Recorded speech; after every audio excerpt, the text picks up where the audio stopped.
Mission सफलता के तहत शॉर्ट वीडियोज की श्रृंखला में आज हम जालोर के किले सुवर्णगिरी का अध्ययन करेंगे।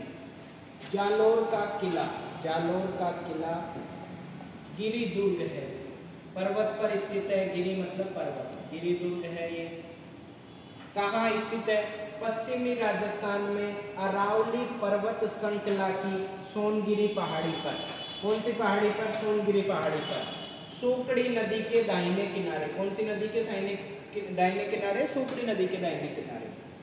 जालोर का किला सोनगिरी पहाड़ी पर स्थित है, इसलिए इसका एक नाम सोनगढ़ है। सोनगढ़ का किला भी कहते हैं क्योंकि सोनगिरी पहाड़ी पर स्थित है। प्राचीन जो शिलालेख मिलते हैं उसमें जालोर का नाम क्या मिलता है? जाबालीपुर।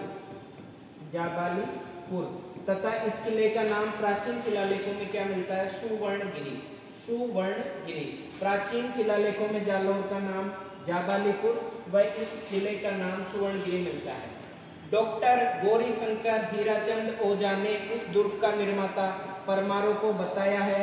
वहीं डॉक्टर दशरथ शर्मा ने इस दुर्ग का निर्माता प्रतिहार नरेश नागभट्ट फर्स्ट को बताया है।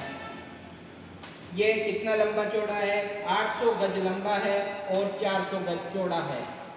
आसपास की भूमि से यह 1200 फीट ऊंचा है।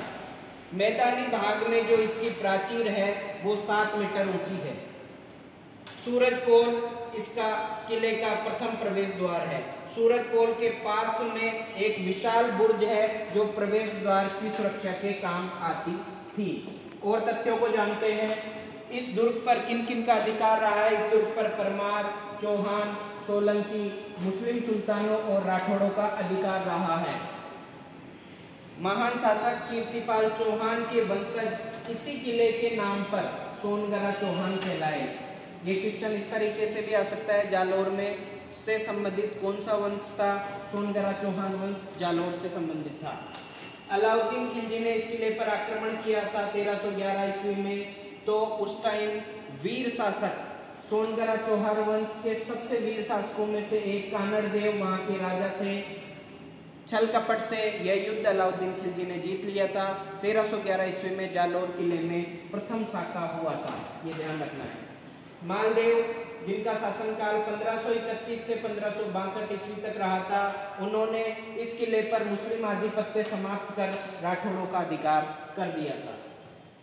ताज उल मासिर एक पुस्तक है, उसमें हसन निजामी ने लिखा था इस किले की अजेयता के बारे में, मतलब ये दुर्ग को जीतना कितना कठिन है इसके बारे में हसन निजामी ने लिखा है। यह ऐसा किला है जिसका दरवाजा कोई आक्रमणकारी नहीं खोल सका। ये हसन निजामी ने ताज उल मासिर पुस्तक में लिखा है। स्थापत्य, इस किले में क्या क्या चीजें बनी हुई है? महाराजा मानसिंह के महल और झरोखे बने हुए हैं। 2 मंजिला रानी महल बना हुआ है। प्राचीन जैन मंदिर है। चामुंडा माता और जोग माया का मंदिर है। संत मलिक शाह की दरगाह है और परमार कालीन कीर्ति स्तंभ इस किले में स्थित है। अलाउद्दीन खिलजी ने जब जालोर का दुर्ग किला जीत लिया तो अलाउद्दीन खिलजी ने इसका नाम जलालाबाद रखा और यहाँ पर अलाई मस्जिद का निर्माण कराया। इस तरह के वीडियोस के लिए हमारे साथ जुड़े रहिए। जय हिंद।